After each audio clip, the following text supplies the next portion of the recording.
दोस्तों नमस्कार, मैं डॉक्टर एस.के. मीना। आज मैं आपको ऐसी देवी के बारे में बताना चाहता हूँ जो मीणाओं के ध्यामना गोत्र की शक्तिपीठ, इसको हम ध्यामना माता के नाम से भी पुकारते हैं। ये जयपुर से करीब 23 किलोमीटर दूर बस्सी तहसील में जयपुर से आगरा रोड पर पहाड़ियों के बीच में स्थित है। माता का जो मंदिर है वो विशाल मंदिर है और उसमें चारों ओर पहाड़ियां हैं और बहुत ही रमणीक स्थान है। इस माता को यानी ध्यामना माता को लोग क्यों पूजते हैं, क्यों वहां जाते हैं?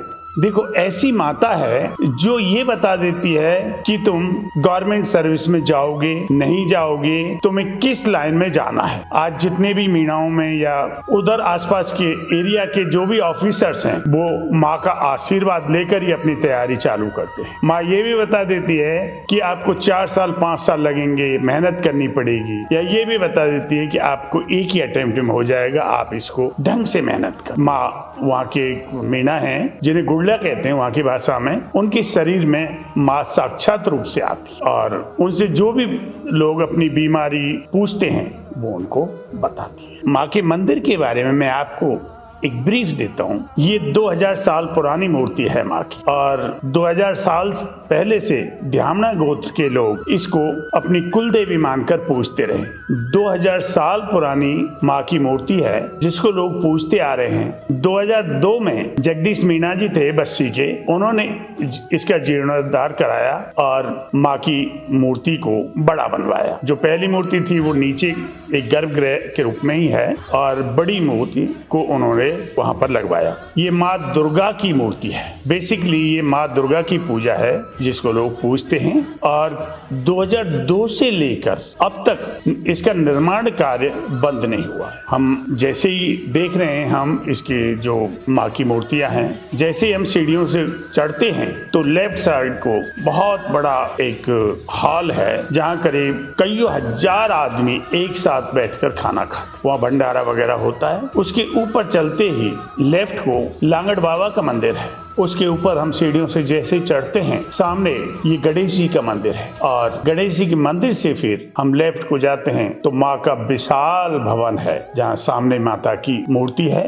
माँ के लेफ्ट को शिव परिवार है और राइट को राम दरबार है। वहाँ पर नगाड़े वगैरह रखे हुए हैं जो ऑटोमेटिक उससे चलते हैं। जब माँ का मेला लगता है या हर इतवार को लोगों की बहुत भीड़ होती है, तब लोग पूजा करते हैं और अपनी अपनी मन्नतें मांगते हैं और जो लोग वहाँ उनकी मनोकामना पूरी हो जाती है वो वहाँ आकर भंडारा करते हैं। पहले बोल के जाते हैं, माँ से प्रार्थना करते हैं, माँ हम तेरा भंडारा करेंगे या प्रसाद चढ़ाएंगे। तो लोग काफी दुखी होकर आते हैं वहाँ पर और एक आशा की किरण लेकर वहाँ से जाते हैं। तो माँ का अपना ही एक चमत्कार है, साक्षात रूप है। जब हम देखते हैं तो हमारे शरीर में एक ऐसा प्रकाश सा जागृत होता है कि एक जिसे हम यानी we can not explain in words, एक अजीब तरह की अनुभूति होती है। माँ के जस्ट आगे सामने एक बहुत बड़ा ग्राउंड है जहाँ पर माँ की जो भभूति वगैरह होती है वो होती है, यानी माँ की जस्ट सामने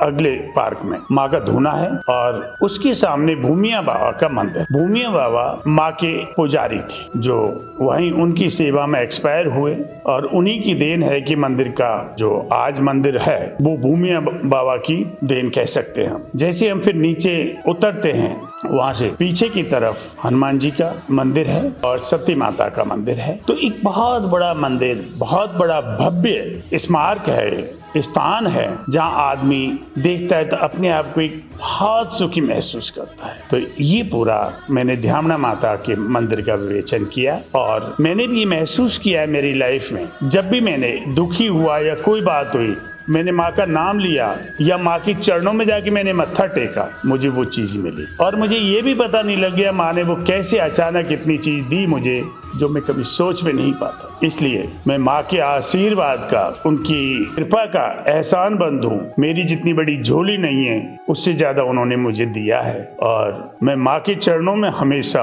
अपने आप को समर्पित करता हूँ। इसलिए जो भाई अपनी कामनाएं लेते हैं या अपनी इच्छाएं रखते हैं तो माँ के चरणों में जरूर जाएं। माँ सबका सुनते, वो साक्षात दुर्गा हैं, साक्षात देवी हैं वो। इसलिए दोस्तों, मैं ध्यामना माता को बार बार प्रणाम करता हूँ, जगदम्बे माँ को मैं बार बार प्रणाम करता हूँ, और उसमें सभी देवी देवताओं की मूर्तियां हैं, इवन राधा कृष्ण की भी मूर्तियां हैं। तो एक ऐसा स्थान जहाँ सभी हिंदू के देवी देवताएं विराजमान हैं, तो हमें भी एक बार अपनी इच्छाओं को उनके आगे रखें और फिर देखते हैं कि किस तरह से हमें उनका आशीर्वाद मिलता है। जय हो ध्यामना माता की, जय हो ध्यामना माता की। मैं बार बार जय हो, जय हो, जय हो, जय हो, बोले सच्चे दरबार की जय हो।